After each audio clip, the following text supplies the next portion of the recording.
following is a test of the EAS.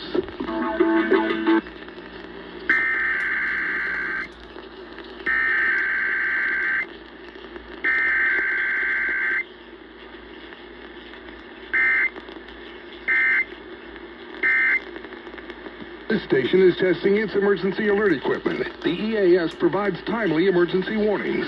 This station serves the extended Pittsburgh operational area. This concludes this EAS test.